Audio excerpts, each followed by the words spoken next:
Tasangana zvakare pano paDestiny TV pachirongwa The Village. Zita rangu ndinonzi Stella Muhosha. Munyaya yakarwadza community yekuno kumufakose imba iri mumashure mangu yakabvira. Muridzi achangobva kubuda kuti aende kubasa. Tataura namai vakachirwa nemba panapa vativo vanotenda vavakidzani nekuti vakasvika vavakidzani vaita chirurangwe kudzimura moto wakanga uchiririma vachishandisa ivhu vamwe vachimhanya nemabhaketsi emvura zvekuti kunyange fire brigade yakatosvika padzimurwa. Moto ini wakatanga ndifunga ndakazofonera ndiri kutown ndichitoenda kubasa. Kota to 7 nababa mukomana anogara panapa. Varukadoma vachitoti imba yacha hapana chabuda.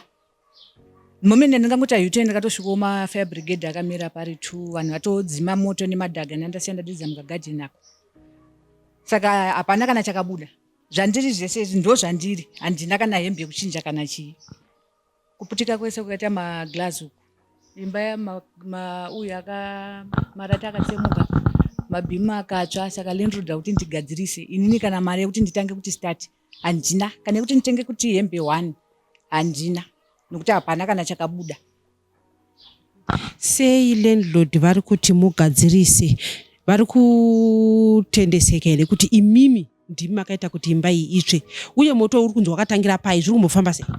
Moto uri kunzi wakatangira murumu mangu sokutaura kwaita mukomana ndakamusiya achichera mvura pano patepapa akatoti inini zvandanichera mvura ndazonzwa ngemune munhu ndatiwe kuseri uku saka ndamboti pamwe mumadzoka ndobva amboignora ndobvazonzwa futi kunge mune munhu ndobva adzoka achitarisa kuti dhora kinuro here akaona harina kukinuro ndobva adzokera kuseri handi pakanzwa sound akati rege ndinyatsotarisa kuti chii ndobva adongorera nepadhoo akaona moto uchitopfuta ndopaakaenda sekutaura kwake achiti akapinda akapwanya bhodhi posi atakaganhura nebhodhi ndobva apwanya bhodhi ndobva apinda mukati akaona mine moto ndofunga akada kuzama kudzima here akakundikana akabuda ndofunga twice kaviri kese ndobva amhanya kubus stop achinditsvaga kuti ndidzoke akandiona ndatoenda kudhara ndofunga ndopakazodzokawo kuti azotanga kuti adzimure moto ndobva azoshedzerawo vamwe but imba yanga yatotsva kudhara. Ndofunga nasekuru vakazobatsirawo ndovakazomhanya kuudzwa kuti ndozvaitika vakazobatsirawo kudzima but hembe dzese mablankets hapana kana chakabuda. Saka imimi chii rubatsiro rwupi rwamuri kuti muri kuda kukumbira? Tanzwa kuti muri kuti landlord ari kuti gadzirisai imba yangu. Hongu landlord akuti ndigadzirisei imba pari kudiwa maglasi pati paint marata nemabhimu ndo zviri kudiwa nalandlord nemadhozi kuti ndigadzirise. Saka nachikumbira kuruzhinji rweZimbabwe kuti tinibatsirewo dzingave hembe mablankets handina kana pokutangira kana gumbezi chairo handina kana bhutsu zvandiri ndo hembe dzakasara pamiri pangu. Saka izvozvi muri kugara kupi muri kurara kupi? Ndine vamwewo vandingoti mama ndo vakazonzwisisawo chichemo changu ndo vari kugara neni pari zvinezvi. Hamuna vana here? Mhuri yenyu iri kupi kuti munongozvigarira muri mega? Panapa ndanichigara ndiri ndega, mhuri yangu iri kumbiri ndokwai kugara. Tinoziva kuti kana chinhu chaitika vanhu vanotsvaga kuti sosi yacho yemoto yabva kupi. Pakaitwa here kutsvagirudzwa kunzi sosi yemoto yakabva papi? Mapurisa akambouya nemamwe madhipatimende ndakanganwa hangu masitawo vakauya vakatarisa mumba muna ndakakonekta sage adapter yesimbi ye ndakaikonekta kukuka because hamuna maplugs magetsi pokutanga tatombotorera pamalights takazoona kuti pachaita ndobva tatorera pakuka. Saka sokufungidzirwa kwaita mapurisa akati wokuka ndofunga tambo yakakonekta pakuka ndo inenge yakakonzeresa. Saka kuka yacho vakaitakura izvi so chadapter chiri pakuka changa chiri pakuka ndo chavakatakura chiri kupolisi izvi. Asatanzwa umbowo kuti zvakamira sei. Zvichira kuti vari kufungidzira kuti moto uyu wakakonzereswa nemagetsi. Ndo kufungidzira kwavari kuita. Kune kavidhiyo kakatenderera vanhu vachiedza kudzimura moto. Chii chamungade kutaura kune vavakidzani vekuti mimi makanga musipo asi vanhu vaita chirurangwe chekudzimura moto iwowo? Ndinotenda kuvavakidzani vangu.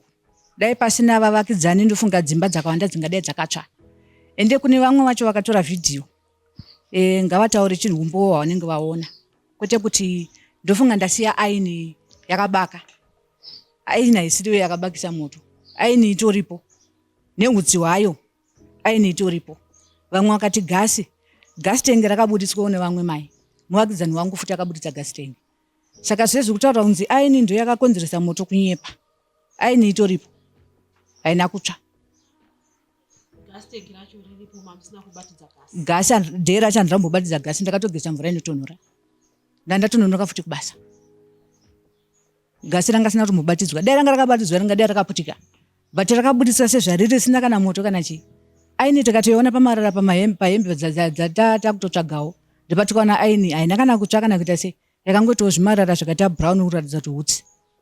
Manga muchitaura nyaya yekuti vanhu vari kufungidzwa kuti pamwe makasiya makaplaga aini. Imakambo aini here kuseni? Kuseni kwacho ini nandi aini pakati pemazuva. Ndinowanzo aina weekend. Ndichishandisa gamendi steamer kwete aini. Iyi aini yacho iri mubox. Haina kana payakatsva. Yakangoita hutsi. Ndo aini yainge iripo. Zvekuti moto wakabva paaini pamwe masiya makaplaga aini handi. Aiwa hakunyepa haisi aini. Even chairira kuti boom. Kuda pamwe magetsi but chimwe chinhu chandofungira maperfume.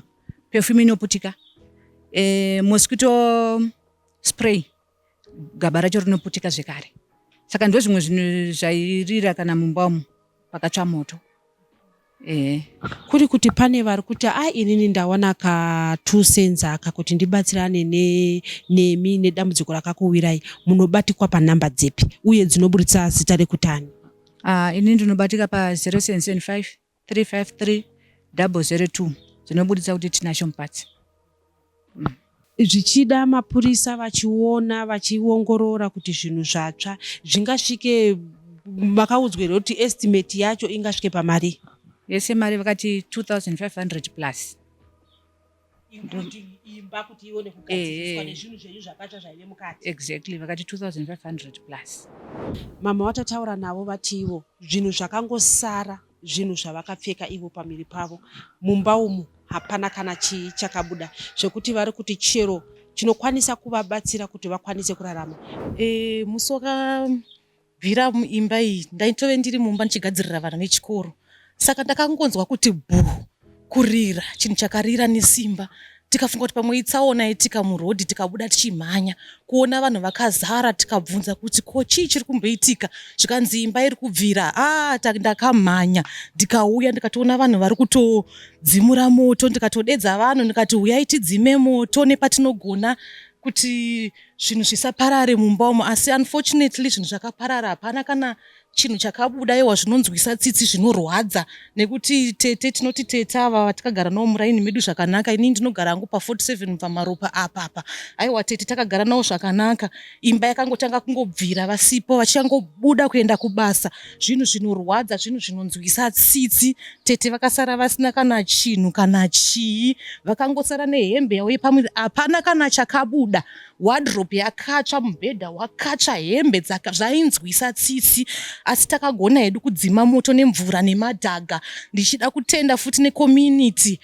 Community yakabatana, takabatana, vanhu vakaita batai kudzima moto. Nekumaraini vakauya vachimhanya vakomana, tikabatsirana kudzima moto. Ndinotenda nevemuraini nekubatana kwatakaita. Ngatirambei takabatana kuti mumwe wedu akavingwa nedambudziko tobatsira. Ivi mukutaura kuti vanhu vaidzima nemadhaka nemvura. Mvura yaibva kupi? Nekuti dzimwe nguva tinomboona kana kuri kuti vanhu vari kuchereredza patepi inenge zvichitora nguva, mvura yaibva kupi? Pese zvigubhu zvese zvangu zvakazara nemvura izvi. Taichereredza nemunext door neipapapa. Asi ndinotenda takazoona zvigubhu zvakazara nemvura izvi. Nemadhaga taitora mugarden vanhu vachibva nemabhaketi kudzimba dzavo nemvura. Aiwa ndoda kutenda vanhu vemuraini necommunity nekubatana nechirwira, nekuti zvakanzwisa tsitsi. Muridzi anga asipo, muridzi wemba akazotofonerwa achitoenda kubasa, akazoti iye ndichitongopinda mutauni ndokuzorisivha ko kuti imba yatsva, dzokai. Zvinhu zvinorwadza, zvinhu zvinotsiririsa. Zvifadzi hama dzangu. Ndichida kutenda futi nefire brigade yakakurumidza kuresponda, but yakazouya tadzima zvedu moto uyu. Asi ndinoda kuvatenda vefire brigade neuvepo hwavo nekuzouya kwavakaita. Ndinoda kuvatenda zvekuti ndinoda kuvatenda. Istogara across the road kuti kusaidi kumiruko. Asi nguva yandaitsvaira, ndichitsvaira paruvanze ndiri mukati mujura, ndabva ndanzwa chinhu chakarira kuti boom. Ndashaudza kuti asi pane mota yawira mugoronga here, nekuti kuseri mota dzinenge dzichingomhanya vachienda kumabasa. Pandakazoti simudze musoro ndotoona hutsi hwakuita se hwakufungaira. Ndopatakataka kumutsana vanhu kuti mhanye nemabhaketi emvura, vanoisa mavhu, vanodii zvese, vanhu vachidira kusvika moto wadzimuka. saka vanhu vaidira nepamawindo mawindo ingatoputika here kwati maenda muchinopinda nepadho muchidira Dhoo iri rakaita kurohwa ndobva ravhurika. Mukomana akarohwa dhoo iri haapo izvinezvi aenda kubasa. Akarohwa dhoo iri vanhu vakatanga kudira mvura vese ana baba ana Gede vakapindawo vachidira mvura vamwe vachiitsvawo maoko. Isi taingotambidzwawo mabhaketi tichingoti dirai dirai chingodawo. chii chamungade kutaura imimi pamusoro pekubatana kwevavakidzani? Nokuti tinoziva kuti zvinonzi muvakidzani ndo hama yako yepedyo pedyo. Muridzi wemba akanga asipo, asi vavakidzani makabatsirana kuti moto udzimuke. Chandingade kutaura tinongotenda nokuti vavakidzani vakaita chirwirangu, vakaita zvinhu zvavo vari pamwe chete, abvawo kune mvura yake, abvawo kune bhaketi rake remvura vachidira. Tinongoti vanhu varambe vakabatana semabatanirana takaita pakudzimura moto, nokuti imba yese ingadai yakaparara kutosvika kana kuma next door, asi tongotenda kuti vanhu vakaita mushandira pamwe. Tinoziva kuti dzimba dzekuno kumufakose dzava nemakore uye kunyange magetsi akaiswa kare kare. Zvinhu zvamungade kukurudzirana imimi vechikuru dzimwe nguva mane vanhu vari kugarawo padzimba dzenyu kana iri nyaya yemagetsi. Chatingade kutokurudzirana ndechokuti dai tiri tinowanawo maelectricians ari qualified vanombopota vachitichekerochi dzimba dzedu kana munhu akaita problem kuti maplugs ari kunetsa toisochi vanhu vari qualified vachitiriperawo kuti zvinhu zvinake. Tataura nevavakidzani, umwe akatotsva vachibatsira kudzimura moto panapa. Chakaitika ndeimba yedu iri panext door. Saka mukomana womuno ndiye akatozoshedzera manje kuti uyai muone imba yairi kutsva. Saka ndakangomuka bva ndatora makiyi emotikari bva ndandotora fire extinction. Kwabva ndauya ndichiona rimi racho remoto renge risingaite. Zvokuti haiwa maitorima chaizvo zvokuti chatakazoita ndechokuti moto urege kupfuurira mberi uko. Ndatakaziva kuti ukapfuurira mberi uko mimango ichabata ichaenda panext door pamba pedu isusu.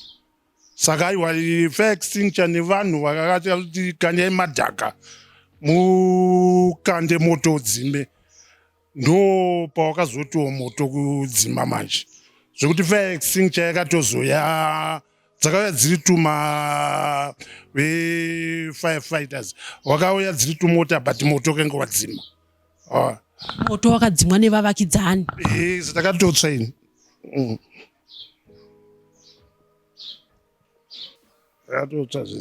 Iko zvino izvi tiri kuona kuti nyaya yemoto inoramba unongonzwa kunzi kuno kwabvira. Chii imimi chamungakurudzire kuti vanhu vaite kuti tiedze kudzivirira njodzi dzakaita saidzodzi dzekuti imba inotsva kusara musina kana chabuda?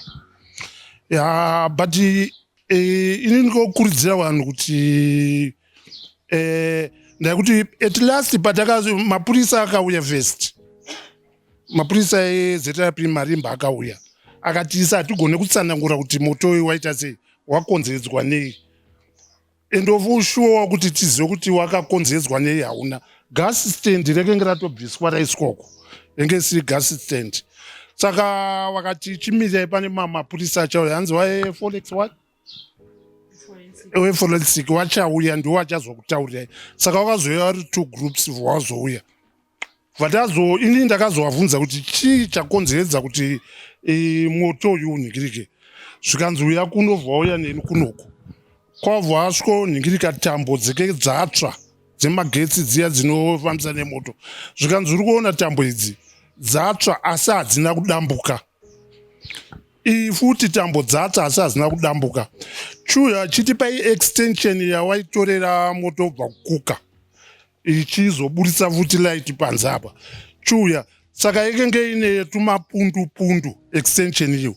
Zvikanzi uri kuona tumapundu utu, it means ndo paputika ipapo. Zvichireva kuti panapa inyaya yemagetsi. Panapa of course inyaya yemagetsi ndakataura nevakazouya wacho mapurisa. Ndo vakayera zvese vachiuti dai yange iri gasi dai kitchen yakatsva. Saka umu macho extension yenge iri pakati apo.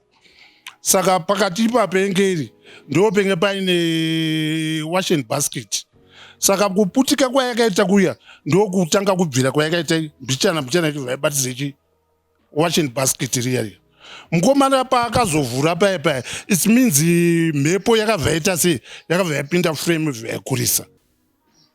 Tinoona kuti kazhinji vanhu vanobatanidza magetsi. Dzimwe nguva tisingatoziva.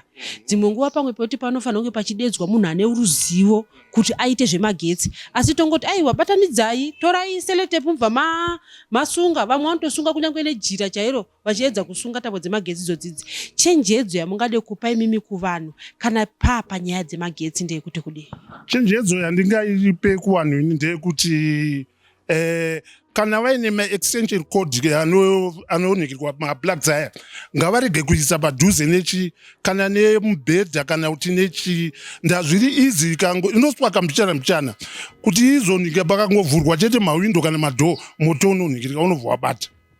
Saka wandofanira kutogedza kuti ma-extension kana chii nemagasi awa matenga awa agare ari kure nepanobata moto.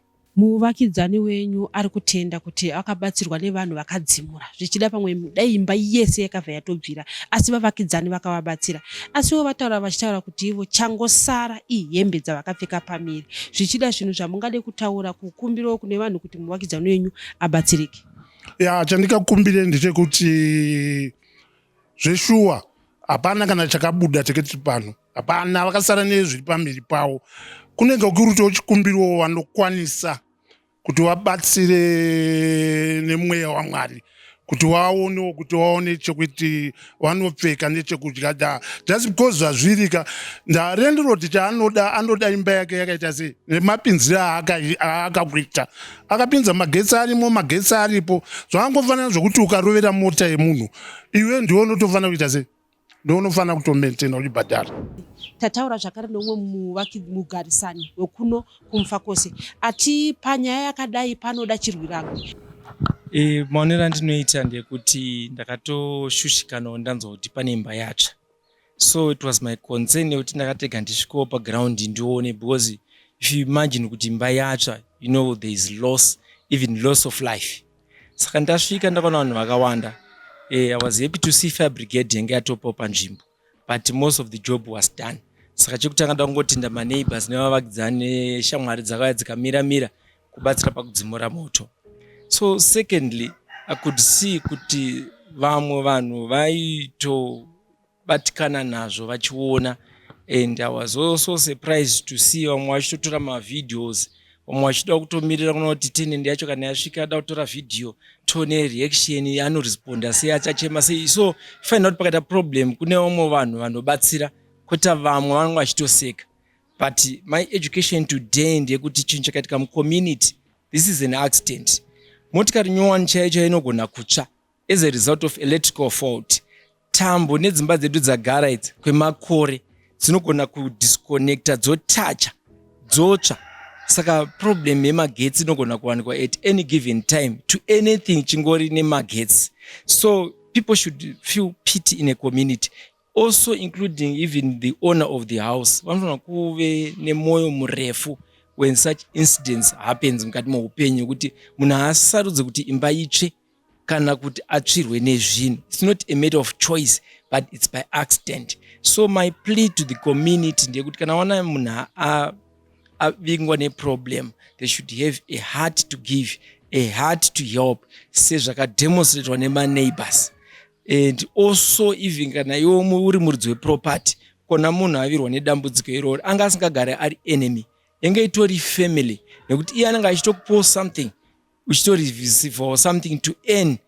Kana avirwa nedambudziko vanofanirwa kukompashota naye vachimubatsirawo even in the planning maintenance yemba. So I'm just calling upon the community of Mufakose and all those across the world, they should also give a hand. Pane pata dambudziko radai ndio panongwa chikristu chedu nekunamata nekutenda kwedu. Some things happens for a reason. Let us judge ourselves with what have we done kumunhu akarasikirwa. I came here as an artisan, but I could not help financially, but I was willing to help in any way I can. Kana vaina mafinance aripo, we can also help with free labor in maintaining the house. So we are appealing to the entire nation and the world as a whole, that during such a time, that's when we see if we really know the God who provides. Saka, it's a challenge to the nation kuti kana tasangana nedambudziko rakati isusu as a community how do we cooperate, how do we respond. Tinoziva isusu kuti hapana rubatsiro runonzi rudiki kana kuti rwakakurisa. Chero chamunokwanisa kubatsira nacho mai vakachirwa nemba panapa, namba dzavo ndidzo dziri kubuda iye zvinezvi, munokwanisa kuvabata kuti mukwanise kuvabatsira chero nechii zvacho. Tichirangarira kuti pane vati vanokwanisa kupa free labor asi zvikwanisiro zvikakwanisa kuwanikwa. Zita rangu ndinonzi Stella Muusha. Musakanganwe kuita subscribe.